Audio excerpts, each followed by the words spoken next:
But generally, the problem is the simplest questions require the most complex answers. Welcome from Alpha to Omega.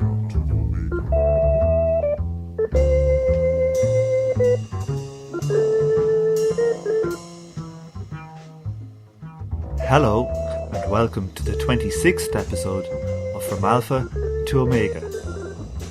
Today is Saturday, the 23rd of February 2013, and I'm your host, Tom O'Brien.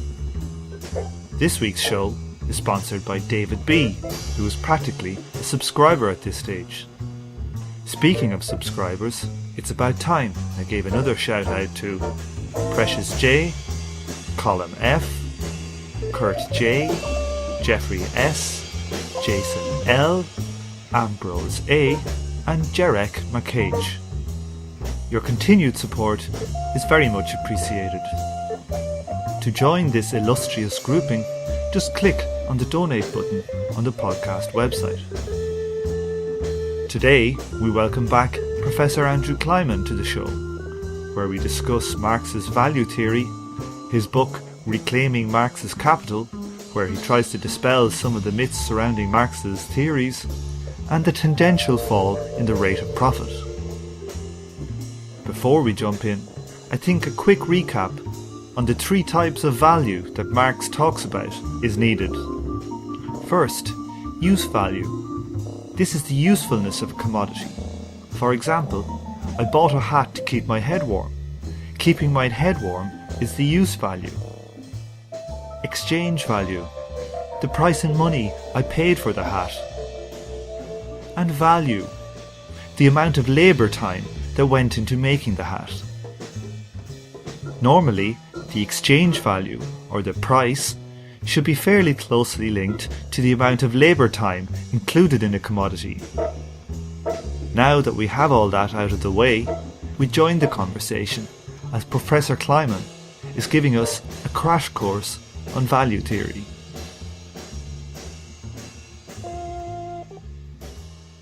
Well, first of all, Marx is dealing specifically with a society that produces what he calls commodities, and especially a capitalist society, which is the only one in which commodity production is the predominant form of production. And commodity isn't just the thing that is produced and useful, it also has value. As Marx uses the term generally, to be a commodity, it has to be produced in order to obtain value. So the goal of production is the production of value, not just the production of something either useful for oneself or useful for someone else. The point is to expand value. And especially in capitalism, what we have is then a whole system in which the goal, as instantiated in the behavior of all kinds of individual capitalists, is to expand value as much as possible. And that is generally thought of as, making as much money as possible or profit maximization. What is value? Value is abstract wealth. What is abstract wealth? Well, you can drive a car, you can live in a house. Those are concrete forms of wealth. But if you take away every useful character of the wealth and just think of more and more wealth being more and more wealthy, that is the expansion of value in the abstract, because what's really involved here is the purpose. The point is to get richer, not to, have a house and have a car, but to amass ever more quantities of wealth in the abstract without regard to the concrete purpose of that. So the expansion of abstract wealth or value does dominate capitalism. It's not that the rich don't want to be rich, but if you're just producing in order to be rich and you eat up all your profits, so to speak, your business won't be expanding, and then the ones that do expand will take you over. So the capitalists that remain are the ones who lock themselves into and subject themselves to the system of production for production's sake, not for use, so to speak, accumulation for accumulation's sake, accumulation of abstract wealth. So, to Marx, labour was the source of all value. This was the bedrock of classical economics at the time. Yes. So he took that over, but he took it over critically because there were problems with the pre-existing theory, and he tried to solve some of the logical problems and such. And what were the problems that existed when Mark took them over? Oh, well, the key one is what has later been called the transformation problem. And the form in which it was originally posed was mostly as follows. You have two commodities that take the same amount of labor to produce. One is just like a loaf of bread, but the second commodity is wine. And wine, to be wine, needs to age, needs to ferment. So it's in the process of production longer, even without any labor. And therefore, what happens is, and this was acknowledged as a fact, that, a bottle of wine and a loaf of bread that require the same amount of labor to be produced will not have the same price.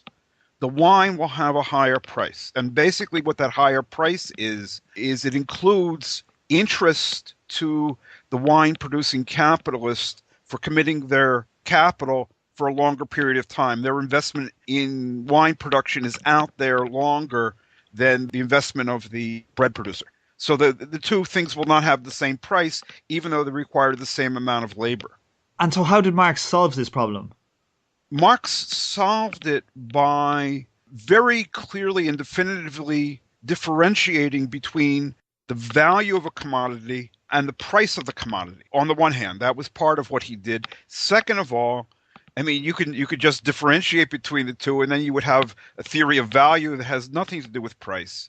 But on the one hand, he very clearly differentiates between the value and the price. On the other hand, he argues that in the economy as a whole, the sum of prices equals the sum of values. So if we think about like the output of an entire country, let's say, the output of the United Kingdom in terms of pounds, if you add up all the prices in the United Kingdom and you add up all the values produced in the United Kingdom in money terms, they come out to the same. That's a little bit rough, but that's the basic idea. If we look to, say, a factory system or a building site where people are performing repetitive tasks, it's pretty easy to see where the insight has great validity. But maybe when we get to more, say, esoteric disciplines of creation, for example, how would we estimate the value of Marx writing Das Kapital itself? What value would this have? Well, none. He did not produce it for the purpose of being exchanged. It was not an act of value creation in the sense that we were talking about before. So really, to be a commodity, something has to be produced for the purpose of being exchanged.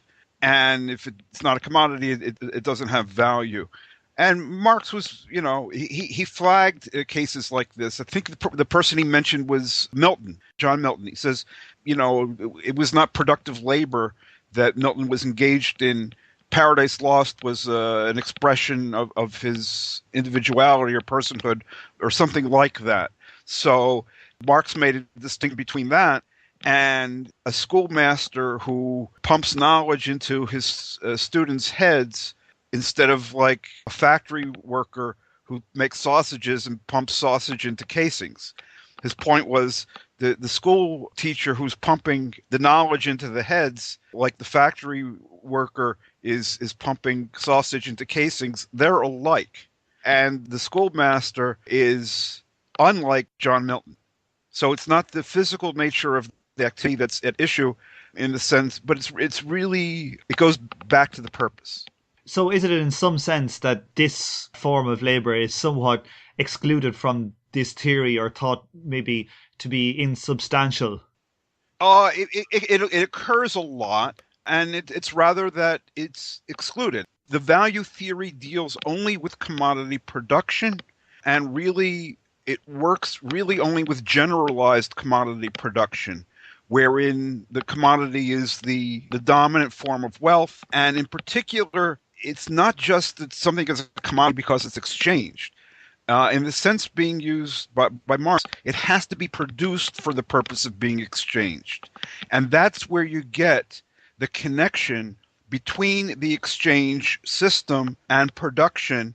And once you've got production, you've got labor. So that's why there is an intrinsic connection between the quantity of labor and the amount of value that the thing has.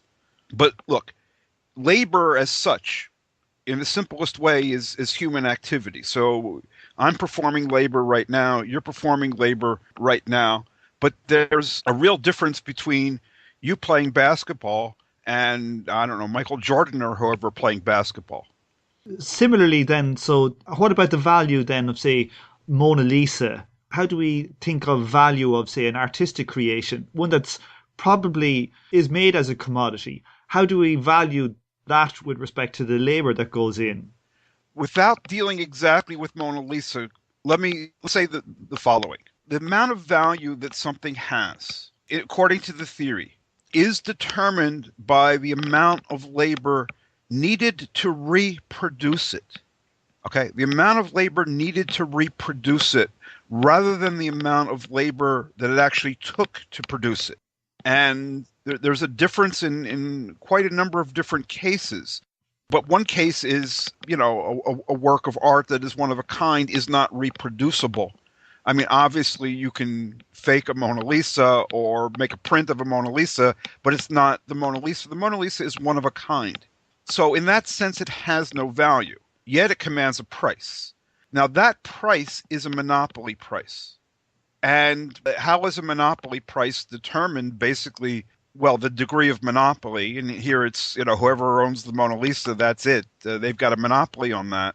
And the other factor is the demand for the thing. So that's not contrary to Marx's theory. That's part of Marx's theory. It definitely recognizes monopoly price, and it definitely recognizes, in the case of monopoly price and many other prices, the role that demand plays in the determination of the amount of value. In amongst all of this, then, one thing that sits here, I think, which ironically to me didn't play that much of a role in Volume 1 of Das Kapital, is the innovation of production under a capitalist system. As in, how do we value the act of the creation of the new production process? Marx tends to say that we see these new production processes coming in, but it doesn't really tie it so much, that act itself, to value. Right. I mean, I think you're talking about what would be just in general research and development. I think if you just apply the same principle, and I think you would have to apply the same principle, that activity does not have value. Let's take something like software, which I don't know if it's exactly what you're talking about, but I think you could extend it to what you're talking about. There could be a tremendous amount of labor, and there is a tremendous amount of labor in developing new software.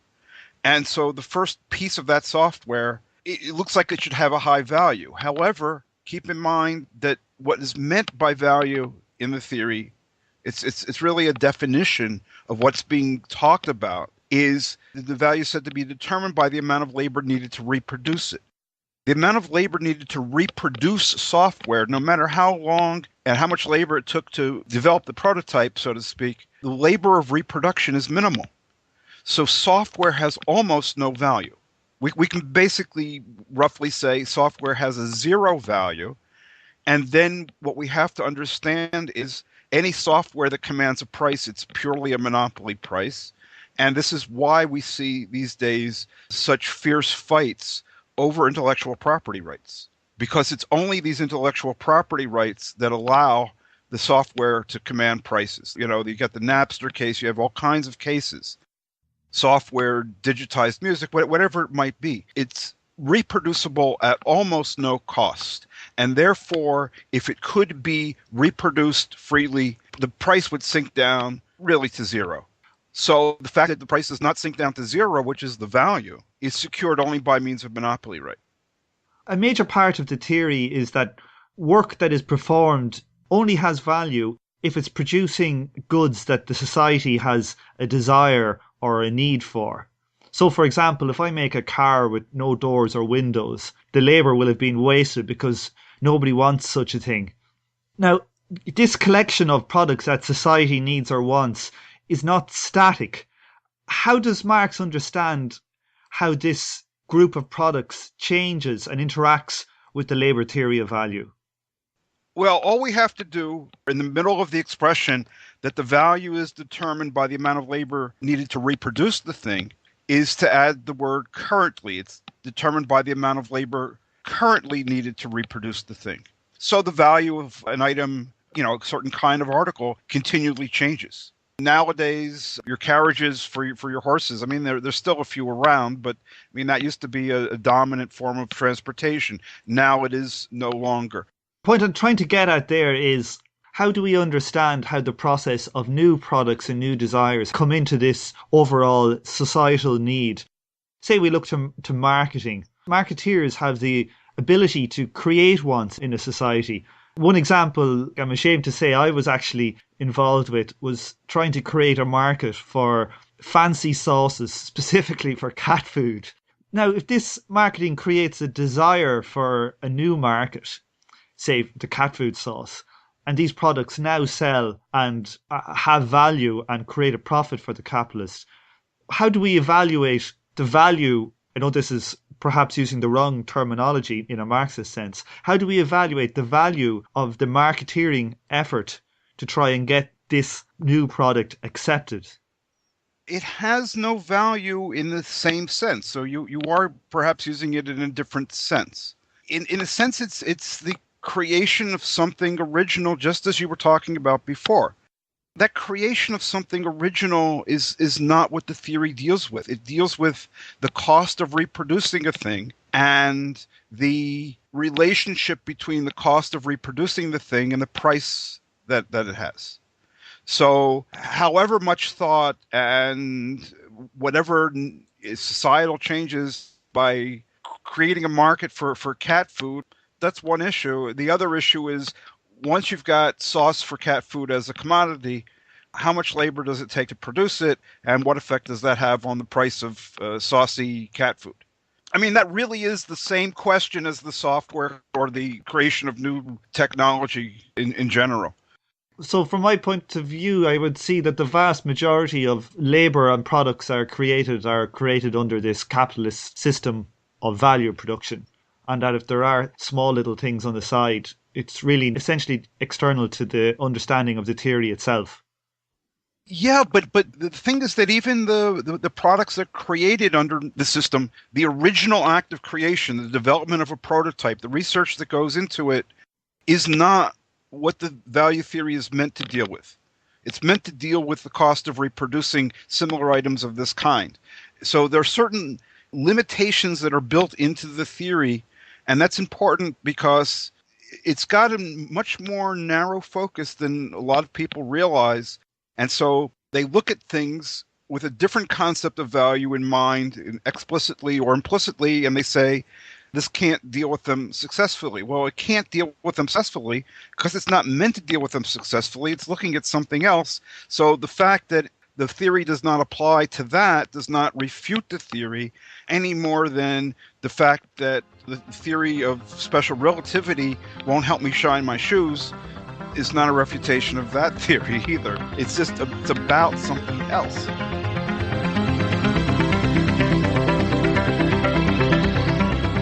The outside wheels must spin faster than the wheels on the inside. They have a greater distance to travel in the same length of time. When a wagon turns a corner, the wheels can travel at different speeds because each one can turn freely on the axles. In the early automobiles, the rear wheels turned separately and only one wheel was connected to the engine. If two wheels are locked on an axle so that they are not free to turn separately, one or the other has to slide. So engineers had to find a way to connect both rear wheels to the engine without sliding and slipping on turns. The device which makes this possible is a part of the rear axle. It is called the differential because it can drive the rear wheels at different speeds. The differential looks complicated, but once we understand its principle, it is amazingly simple.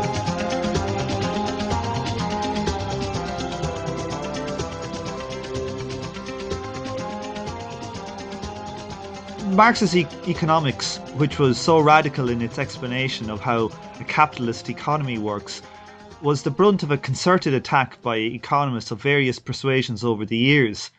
The most important attack was the transformation problem, which had a pretty devastating effect on the field of Marxist economics. Now, I've just finished your book, Reclaiming Marx's Capital, which is really excellent.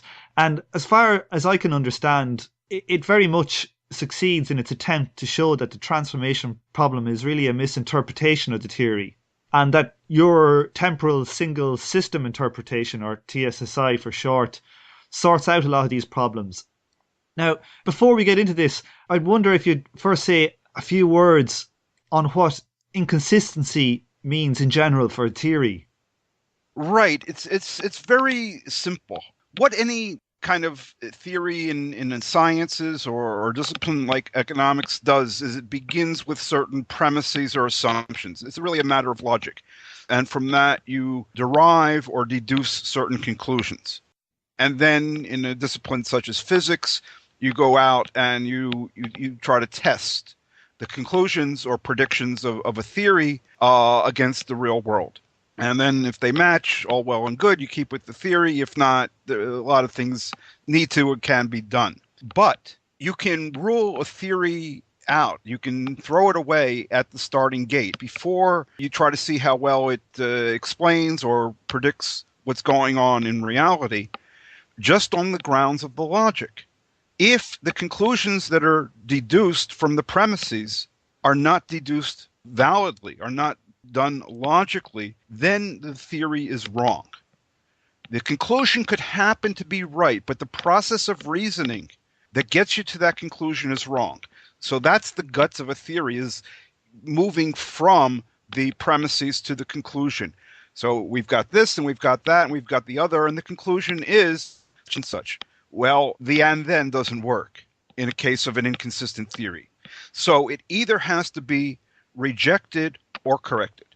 That is the tack that has, I would say, generally and probably not quite exclusively, but it's been the dominant form of attack against Marx's value theory by its opponents. And I suspect that is because on grounds of the empirical strength of the theory, I mean, if you were just to match up the conclusions of the theory against the real world, it performs really, really well. So what are you going to attack it on? Well, you attack it on grounds of logic, and therefore you can disqualify it irrespective of how well it seems to explain and maybe in some cases predict events in the real world. Even though it seems to be able to explain them, it actually cannot be the case because the theory just doesn't add up. You're not moving in a logically sound way from the starting point to the conclusions, predictions, or whatever of the theory. Socrates was a man, and Socrates was a philosopher. Therefore, Socrates was mortal. The conclusion happens to be true, but the process of reasoning is garbage. The usual syllogism, it's a model for all syllogisms, is Socrates was a man, all men are mortal, therefore Socrates was mortal. That's a valid deduction, but you can still get the same conclusion, Socrates was mortal, from true premises, but an invalid process of deduction. So in the book, you deal a lot with how to interpret a work and how to compare different interpretations. What is the field of textual hermeneutics? Well, the term hermeneutics means so many different things because it's been taken in many different directions. And I'm just using it in the simplest and most prosaic way. Hermeneutics deals with interpretation. Now, there are different kinds of interpretation. And I'm saying we have to deal with, come to something like Marx's value theory and texts like Capital, is what we call exegetical interpretation. This is very different from what's been called creative interpretation or exploitative interpretation.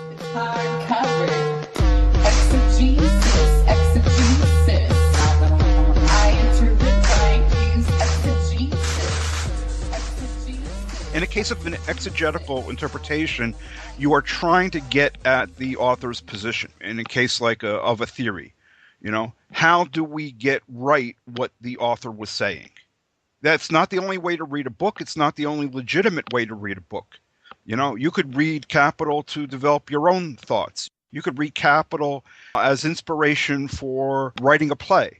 None of those things in my mind are illegitimate, but when we're dealing with questions of internal inconsistency or consistency, we are dealing with questions of what did the author actually write? What is the meaning of what was written by the author? Not in the sense of what it means to me, but in some degree the sense of what was intended or the functions that those words play in a theory. If you've got two interpretations, say your interpretation and somebody else's interpretation, how do you propose going about deciding which of the two is more valid in some sense? Whichever makes sense of what the author is saying better. In some cases, we don't have enough information to make that decision, but that is the criterion in any case. The interpretation that is better is the one that better makes sense of the text. Now that's tricky because somebody could say, well, this makes sense to me. But again, it's not making sense to me. It's really producing coherence among different pieces of the text, making the text make sense as a whole. A previous guest we had on, Professor Gregory Chaitin, had done some work in algorithmic information theory, which kind of deals with the ideas of how to think of theories in themselves. In some sense, science is the search for the smallest theory that can explain the most data and make predictions at the same time. Is there an analogy between this and your thoughts on how to interpret a work? Well, I think that what you're talking about, which is sometimes called simplicity, is part of it. Everybody has interpretive controversies. You're sitting in a pub and you have an interpretive controversy of some sort. And kind of anything can be explained away if you're creative enough. Why did the telephone ring? Well, there's a little gnome, that's inside the telephone, and it's actually, chirping. And you take apart the phone, and you don't see a gnome. Well, these are invisible gnomes. You can keep doing that kind of thing forever. You can keep a theory or a claim from being falsified forever that way, and you can do that in the case of a text, just like the gnome in the phone. But it's not simple. And because it's not simple, we're inclined to consider it not plausible. It looks like it's concocted. The ability to explain, to account for various aspects of the text or various, phenomena in a simple way does recommend a theory as being plausible, as a plausible way of accounting for what we do observe. In other words, to put it in the bluntest terms possible, if you open up a phone and you don't see a gnome, the simpler explanation is that there is no gnome, rather than that the gnome is there and chirping but is invisible. There have always been ghosts in the machine. How do we explain this behavior? Random segments of code? Or is it something more?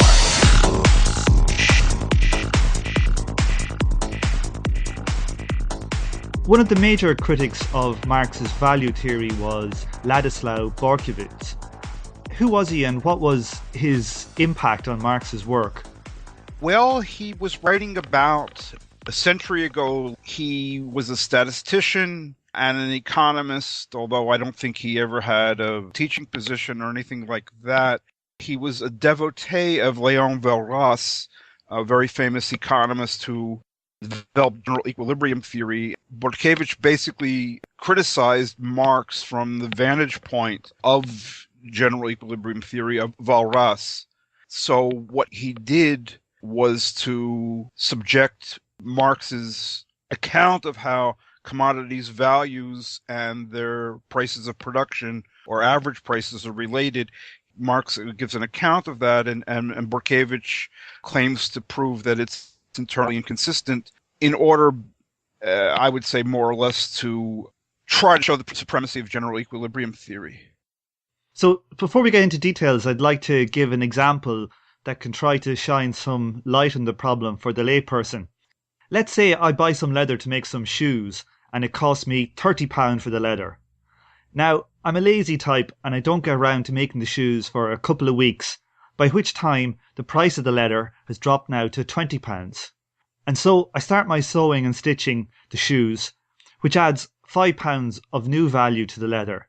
And the next morning I go to the market to sell my shoes, and I learn that the price of the leather in the meantime has just dropped to £10.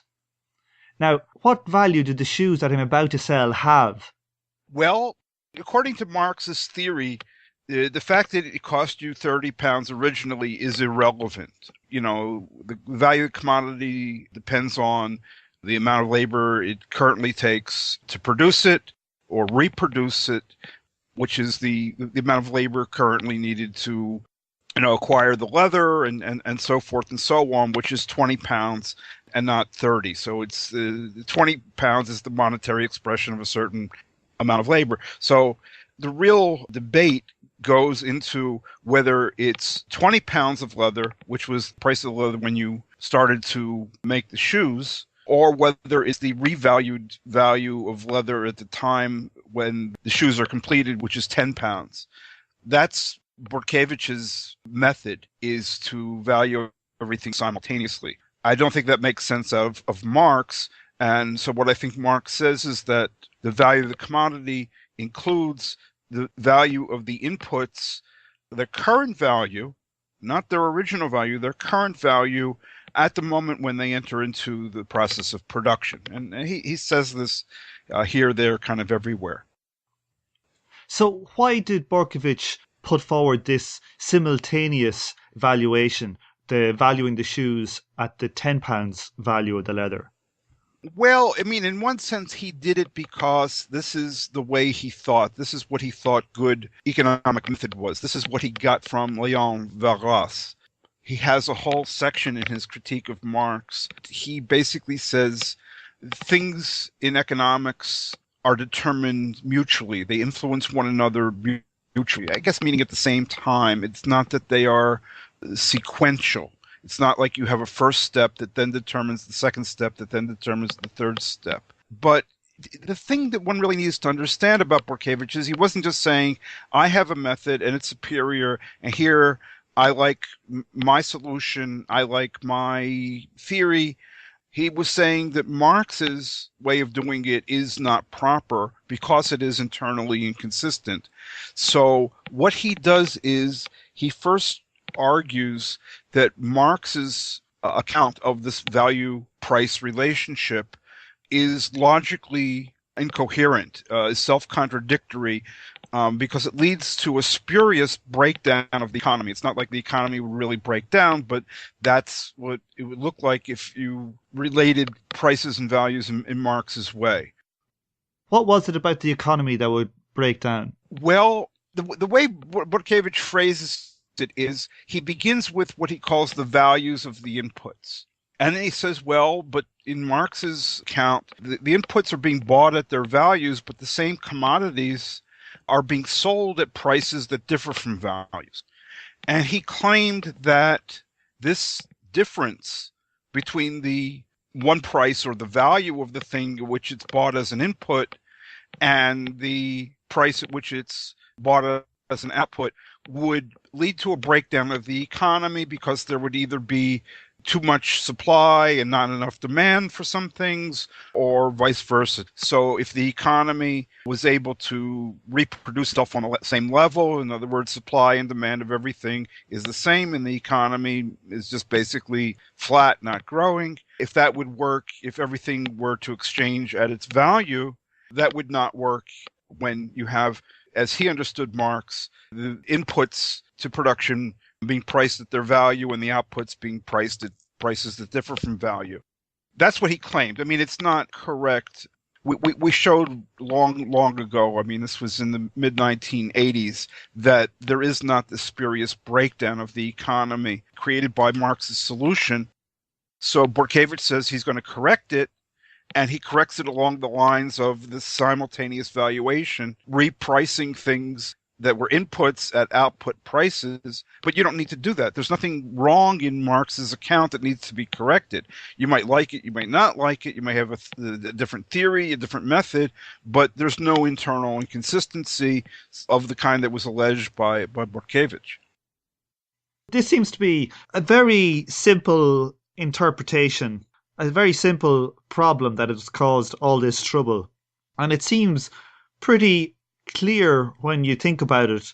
It's hard to believe that this simple mistake has caused so much trouble. Well, yeah, it's caused an incredible amount of trouble. The really striking thing is that it reappears again and again in a variety of contexts, and basically all of the alleged inconsistencies in the quantitative dimension of Marx's value theory, all of them come from either wholly or in a couple cases just partly, but the simultaneous valuation is implicated in all of these alleged logical problems.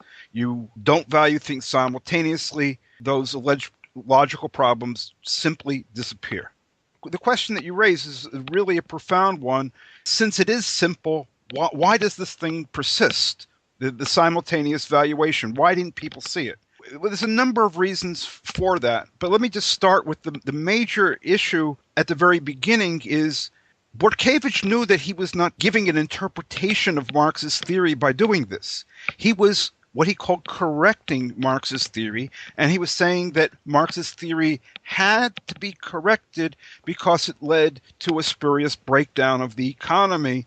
The equations implied a breakdown of the economy, and there's no reason to think that the economy would break down, so there's something wrong with Marx's solution. So that's the first thing that one has to grapple with, is this charge that you have to value things simultaneously or else you wind up with nonsense. And way back when, this was 1986, myself and somebody else, we resolved this. We showed that there was actually no spurious breakdown. So what that means is then there is no illogic in Marx's solution. The economy does not break down in some spurious fashion. And because that's the case, there's nothing illogical about Marx's solution. Borkovich did not say this is illogical because it's not simultaneously valued. He says it's illogical because it leads to spurious breakdown, and to solve this, we have to impose simultaneous valuation. But if there is no spurious breakdown, there is no illogic that's identified there in Marx's solution, so you don't need to correct it, and therefore you don't need to correct it by valuing inputs and outputs simultaneously. How much of this misunderstanding was due to the fetishization of economics at the time and still presently, with a kind of equilibrium view that's not temporal in nature? How much? That's hard to say. Certainly equilibrium thinking, equilibrium methodology, the desire to be good economists, for Marxists to ape the methods of mainstream economics, which are predominantly equilibrium methods, certainly that has contributed to the persistence of all of this nonsense. Was that what was going on in Borkovich's case? Well, economics hadn't become so much of a discipline in the modern sense, where we have actual kind of like industries in the universities and so forth. So I don't quite know what was driving him. I do think that he was thinking very definitely in an equilibrium fashion apart from this particular problem. He was trying to develop a whole system, and so he just wanted to trash this thing that Marx was doing as part of it, I guess as a way of showing that his own thinking was better. But I don't want to speculate all that much on the original motives behind anything, because there are different motives in different cases. But certainly, I don't know how much, but to some extent, the persistence of this problem is definitely related to the desire to reformulate Marx in equilibrium terms. A lot of economics that was influenced by Marx after this essentially dropped value and went to say that there was only price. Is this true? Yes, and that predates the publication of Volume 3 of Capital. Even before Marx writes Capital, the whole tradition of classical political economy was seriously on the wane. I mean, the last major work in the tradition of classical political economy was John Stuart Mill's Principles in 1848. Marx publishes Volume 1 of Capital in 1867, the first edition. Volume 3 comes out in, I think it's 1894. We're dealing with almost a half century in which whatever economics was being done was not being done, by and large, in the classical tradition. Even before Volume 3 comes out and get all these allegations about inconsistency and the meaninglessness of that particular solution. How is the TSSI interpretation being accepted amongst Marxists and others? Well, among the group that, for sociological purposes, I'll call the Marxist economists, it's never been accepted because they had their own interpretations or models, corrections, alleged corrections, and so forth. To some extent, they have some students and followers, and they're out to promote their, I would say, revisions of Marx or theories that are at variance with Marx, and it's no problem, as far as I'm concerned, to have a different theory. What is really problematic from an ethical vantage point is to nonetheless lay claim to being the inheritor of Marx. So they want to have their cake and eat it too. They want to be new and original and differentiate themselves from Marx, partly because that's how you get ahead in academia, by differentiating your product to some extent, and partly they're not dogmatists or whatever. So they want to be different from Marx, yet they want to claim to be the inheritors of Marx because of the enormous cachet that has. So they want to have their cake and eat it too. And the only way you can do that is to say, this does not work on its own terms. It's logically inconsistent, and so it therefore either has to be rejected or corrected, and what we're doing is the correction or the preferred correction. So they've never accepted it, although I show in the book that, if you read carefully, there is an implicit acknowledgement that the TSSI does remove the appearance of inconsistency, and that the inconsistencies that are alleged are no longer present when Marx is interpreted in accordance with the TSSI. And then we come back to the point that you made earlier, which is all important. What then are the criteria to decide among interpretations? Exegetical interpretations of the nature we're talking about. And there we have basically zero engagement of that issue. They will not discuss that issue. Basically, what we're getting implicitly is, well, I'll choose whatever goddamn interpretation I want, thank you, and my interpretation is best according to my criteria, which are generally never any criteria of actual interpretive adequacy in the sense of an exegetical interpretation. I think it was Max Planck, I'm not sure, the physicist, who said that sometimes science progresses one funeral at a time. Do you think that perhaps the young Marxists that come up and read this will take it on board more likely than, say, existing Marxists with their own ideas? He said a new theory doesn't succeed because it convinces its opponents, but because they gradually die off and a new generation comes along that's familiar with it. Now, I think that that's part of what's going on, but I think that there are just too many structural problems in academia, the functional role that academia performs within capitalist society, the functional role that Marxian economics used in a disciplinary sense. I'm not a Marxian economist. I'm an opponent of the Marxian economists, if you understand what I'm saying. There are tremendous barriers to new people coming along and being able to pursue the critique of political economy in the tradition founded by Marx, with the value theory that's understood in a manner that renders it internally consistent. That's not considered acceptable.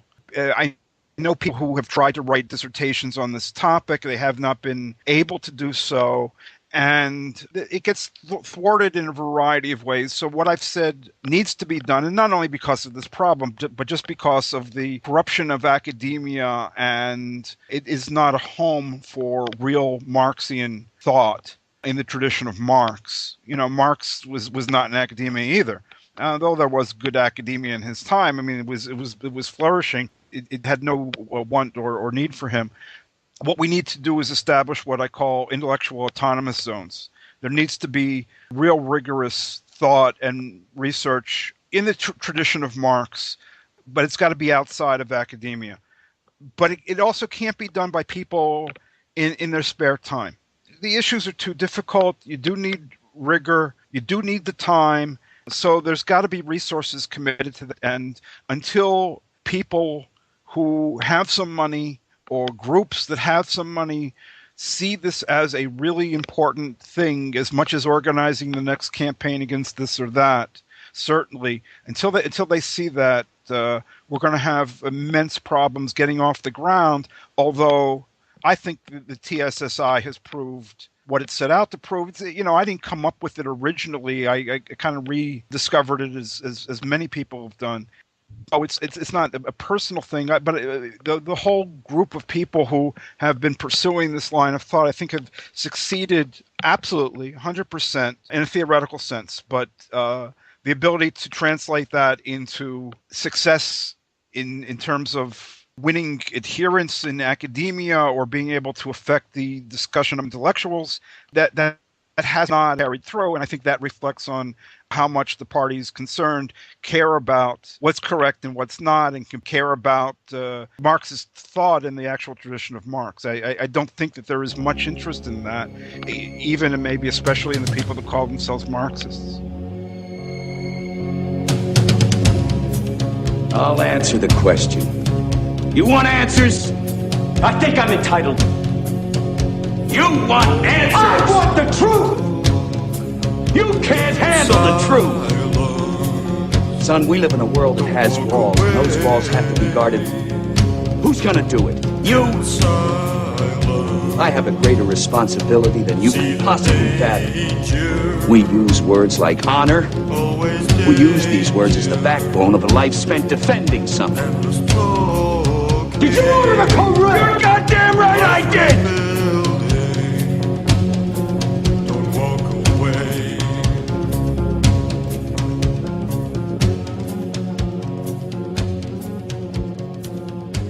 What are the implications of this for Marx's law of the tendential fall in the rate of profit?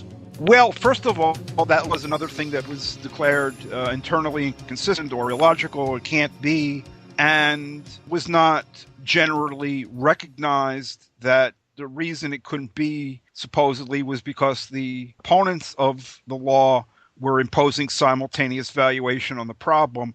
But it does turn out that that is the entirety of what's going on. And when you just think about it, it's almost unbelievable that anybody could have done this. First of all, you're talking about a law that says that the rate of profit tends to fall because of technological progress. It raises productivity. When productivity rises, prices tend to fall. And it's the fall in the prices that's, helping to make the rate of profit go down. Now, you impose simultaneous valuation on this problem, you don't have a fall in prices, not in any meaningful sense. So to think that you can theorize technological change, rising productivity, while imposing the condition that the prices of the inputs and the prices of the outputs have to be equal, it's mind-bogglingly stupid. Or else it's just a model and you're not trying to understand the reality by means of the model, which is the case with a lot of people. But second of all, remember that the way the simultaneous valuation works is you got your 10 pounds, you sink it into leather, you produce, and so the 10 pounds is your investment. And the rate of profit measures your profit compared to the amount that you invested.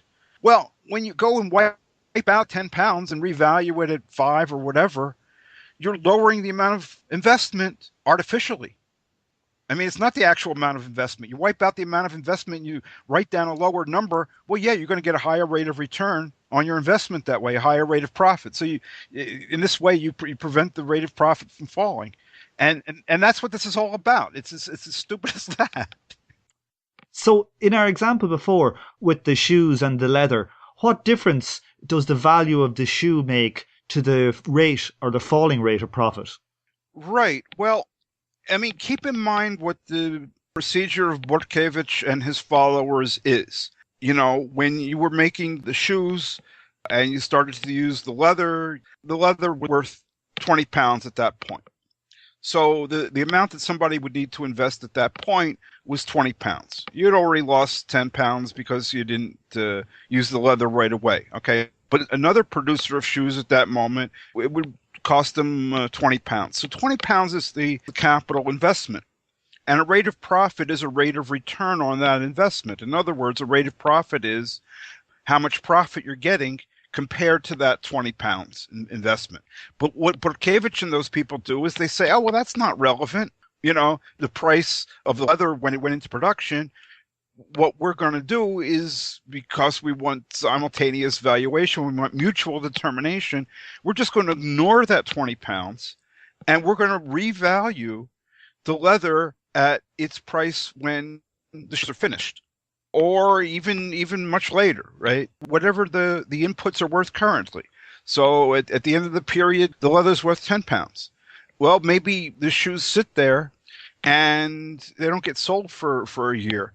And by that point, the leather's only worth 7 pounds. Well, they're going to revalue the leather at 7 pounds and lower the value of the shoes accordingly. And that's legitimate for some purposes, but not for purposes of saying what your capital investment was. You know, the value of the leather could be anything, with the fact of the matter, which never changes, is that you actually paid 30 pounds.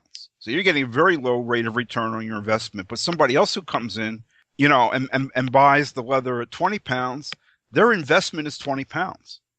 And it's 20 pounds no matter what the leather happens to be worth at any subsequent moment.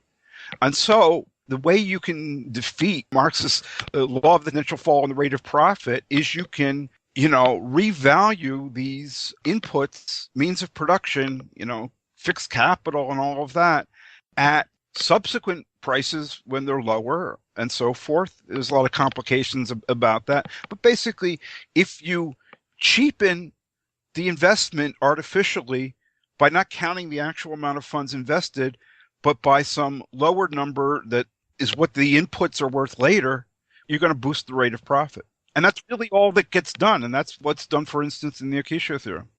What is the normal non-Marxist economist's way of measuring the rate of profit?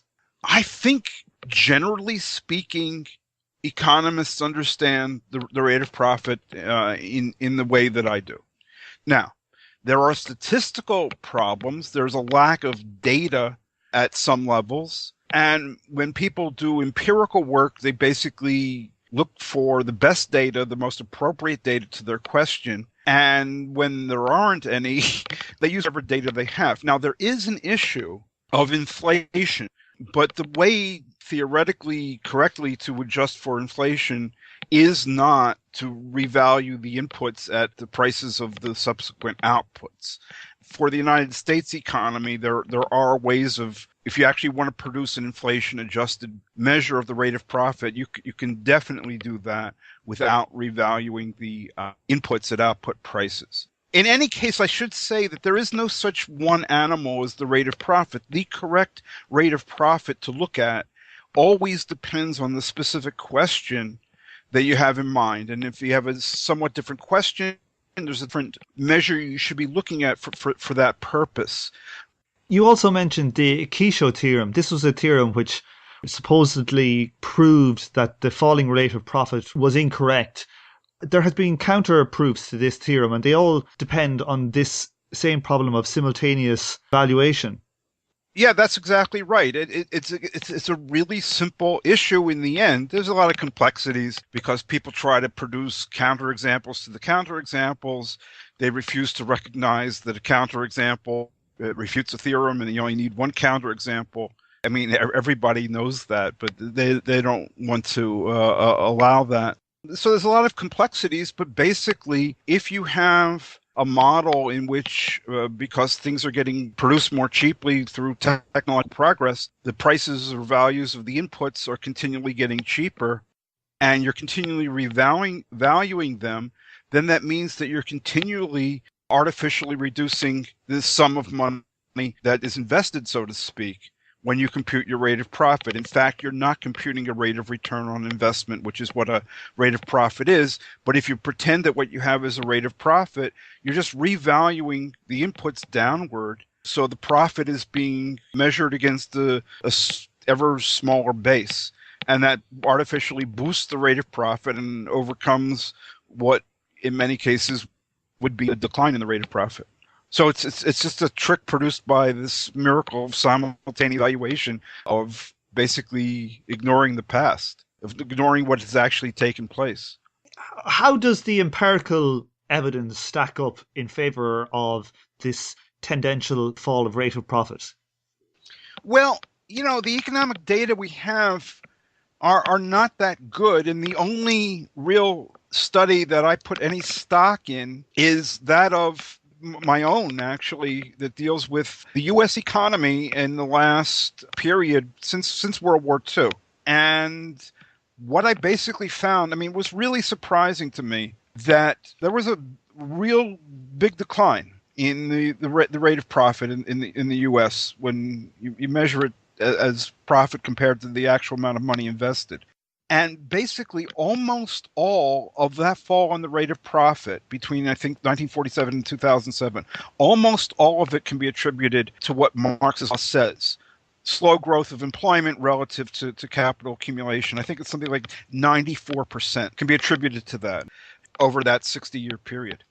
That amazed me, and I checked and double checked, because you actually don't want to report results that are that good, because nobody's going to believe them. But those are the results. The rate of profit is, just for people, it went from what rate to what rate over that period of time? If you use kind of like the broadest definition of profit, kind of like what Marx was talking about when he talked about surplus value. So that surplus value includes what does not become the profit of the company, but gets paid out as interest to their creditors. That rate of profit goes from 34% in 1947 down to the lowest point prior to the Great Recession was, I think, 2001, went down to about 23%. Then you get the artificial boom because of the housing bubble. And then it goes back down, of course, in the recession. If you look at a much more common measure of profit, before tax profit, so it's before the companies pay income tax, but it excludes what they have to pay to the government in sales tax, which is like a value-added tax, excludes the interest payments and so forth. That went down from about 22% or so in 1947 to, in 2001, it looks like it's about 7%. There are fluctuations here and there, so taking any one year is a bit problematic. But I look at it in various ways, and you just have to look at a graph to see that there's a substantial fall in both cases. What I like to do is measure the same point in the trade cycle. And if you measure low points from 1949 to 2001, the rate of profit using the broader measure of profit fell by 16 percentage points, or 41%, whereas the before tax rate of profit fell by 15.5 percentage points, almost the same, or 58%. And that, I think, is a valid comparison because they're both troughs or low points in the cycle there. You tell lies thinking I can't see. You can't cry because you're laughing at me. I'm down. I'm really down. I'm down. Down on the ground. I'm down. I'm really down. How can you laugh when you know I'm down? How can you laugh when you know I'm down? Man buys ring, woman throws it away. Same old thing happen every day. I'm down. I'm really down. I'm down. Down on the ground. I'm down. I'm really down. How can you laugh when you know I'm down? How can you laugh when you know I'm down?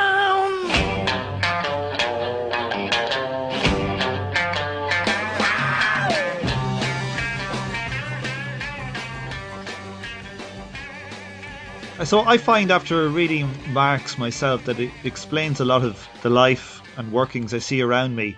The Conservative Party in England are currently introducing what amounts to workfare, where people are forced to work for well below the minimum wage for their benefits. Can we expect to see more of similar type measures as the rate of profit continues to lower itself? Well, I think we're going to see it, whether or not we get short-term downward movements in the rate of profit or short-term upward movements in the rate of profit, there is an economic crisis, and in a sense it's taken on a life of its own until these issues are really resolved and you get a real sustainable rise in the expected rate of profit so that companies are willing to sink in money for the long term. And especially until you resolve the tremendous overhang of debt, I expect there's going to be economic sluggishness, maybe renewed financial crises. I don't think the Eurozone problem is completely finished. And in this environment where things are kind of stagnant, there are going to be continuing attempts to resolve this on the backs of the working population, irrespective even of short-term movements in the rate of profit. Linked to this, when it comes to Keynesian government stimulus, can it raise the rate of profit in the economy? And if so, how does it do this if it doesn't change the organic composition of capital, i.e. the ratio of the value of machines and raw materials to the labour? This is one of those issues of price and value, but in a sense of nominal price and value. The total price in money terms can grow faster and does grow faster. The total price of everything produced in the society can grow faster than the amount of labor that is needed to produce those things. So in that sense, we could say that the price rises above the value.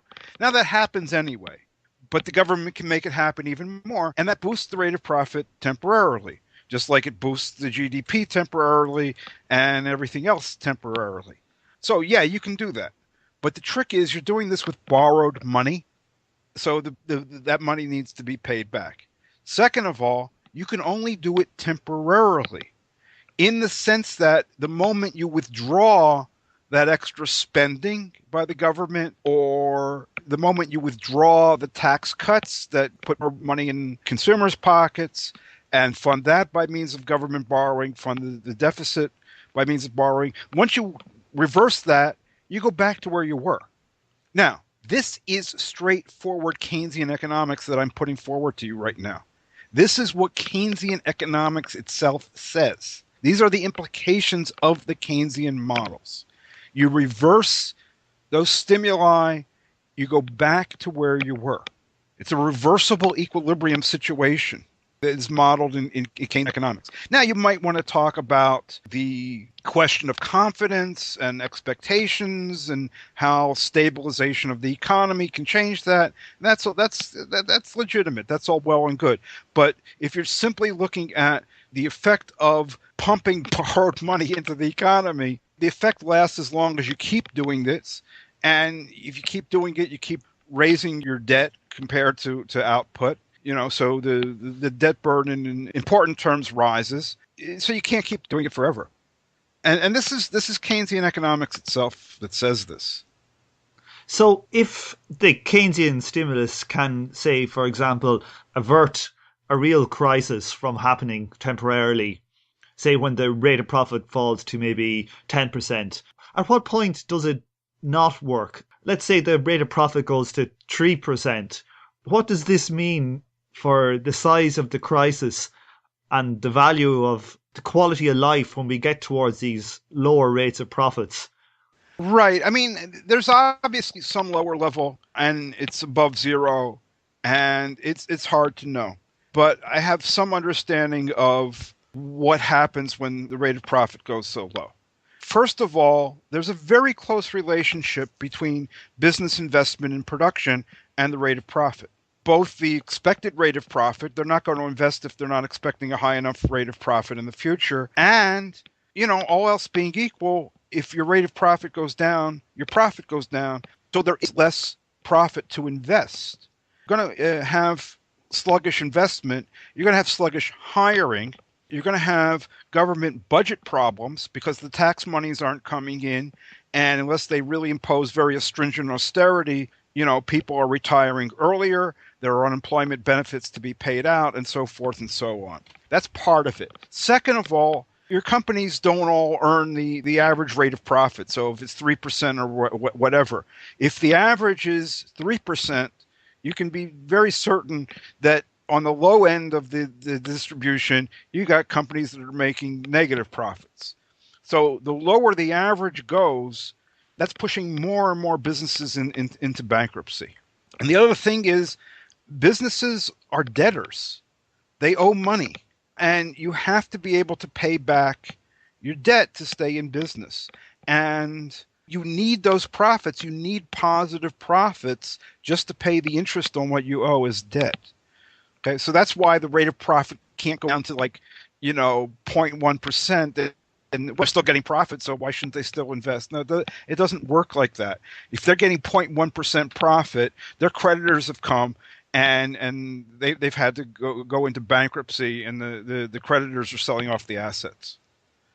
So at some stage, then, if it gets so low, say it gets to 5%, and you can earn interest, or if you can earn on speculation, you can earn 5%. Essentially, you would end up with some type of nearly a seizure in investment activity.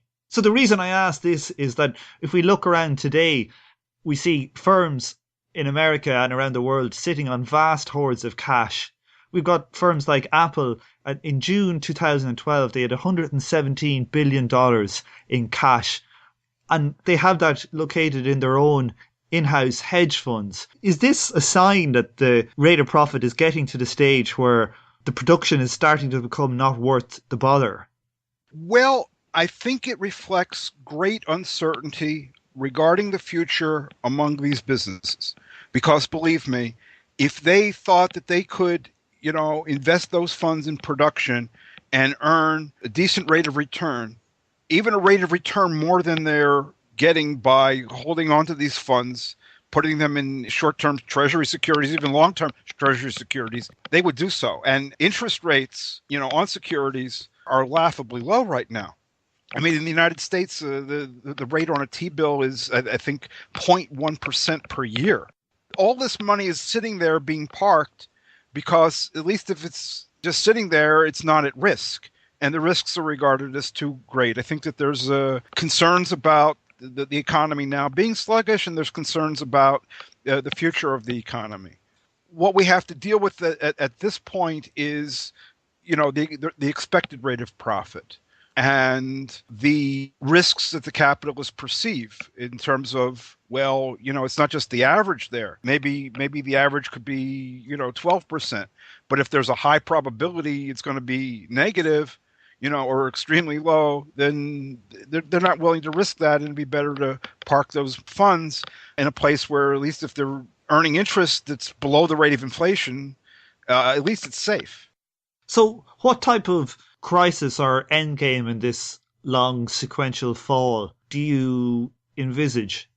Let me first say economics cannot well forecast into the future. And I don't think it has anything to do with chaos theory or anything. I just think it doesn't yield forecasts of the future that are at all good. And it has nothing to do with a particular theory, and has nothing to do with the virtuosity or lack thereof of this or that forecaster. It's just built into the discipline. So why do we see so many economists forecasting and making their business? Well, they get paid to do it. Frankly, their forecasts are better than you could do without a forecast on average, probably. So they're lousy, but under the circumstances, lousy is better than nothing at all. So they do it. I don't think anybody can forecast even a year ahead. I certainly can't. All we can do is form educated guesses and hunches. And my educated guess or hunch is that the situation that we have at present, what's been called the new normal, will continue, and that's the best case scenario.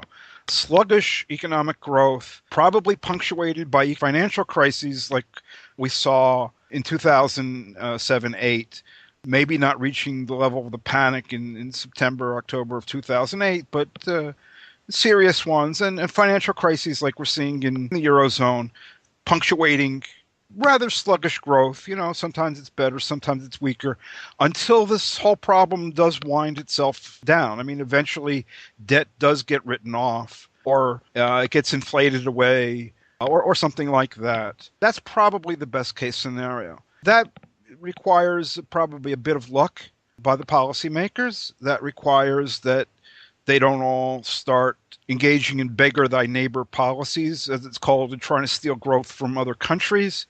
We're looking like we're beginning to have a mild currency war, where that's beginning to happen. The U.S., China, Japan trying to keep the values of their currencies low, make their exports cheap, and make their economies grow that way. So you could get things screw up really bad because of that. But assuming that that doesn't happen and they have a bit of luck and so forth, they might be able to muddle through with slow growth for a long time until these issues get resolved. But things could go wrong. All kinds of things could trigger a very serious financial crisis. And at that point, the underlying problems kind of scorpions crawl out from under rocks. And that's what we saw recently.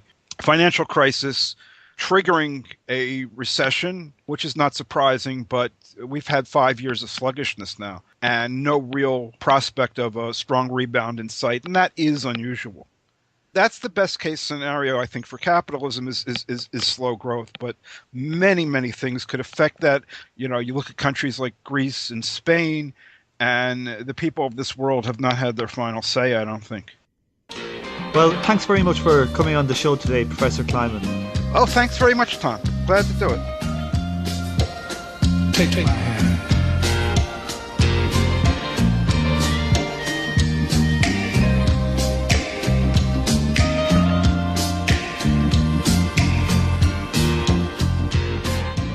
On this episode, you heard the theme tune, The Order of the Pharaonic Jesters, by Sun Ra and his orchestra, and an excerpt from the 1937 film How Does the Differential Work?, accompanied by The Hidden Door by Belbury Polly.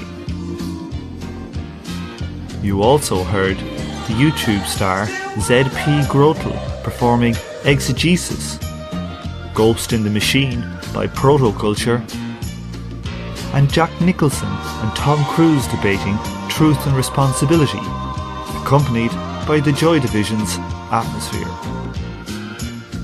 The Beatles also showed their hand with I'm Down, and you are now listening to The Four Tops with Still Waters Run Deep.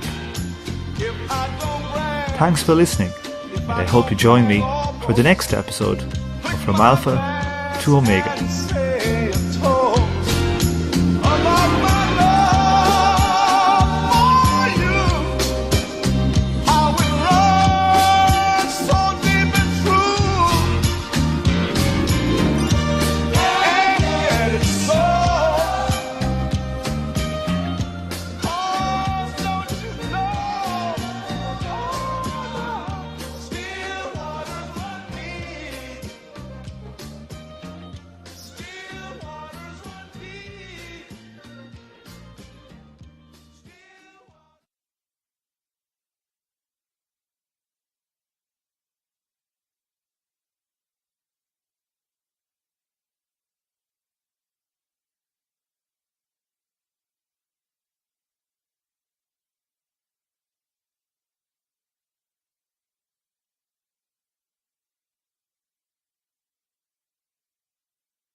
The issue is so stupid of, the simultaneous valuation, and also because it's not a momentous issue, it's just hard for people to believe that it matters that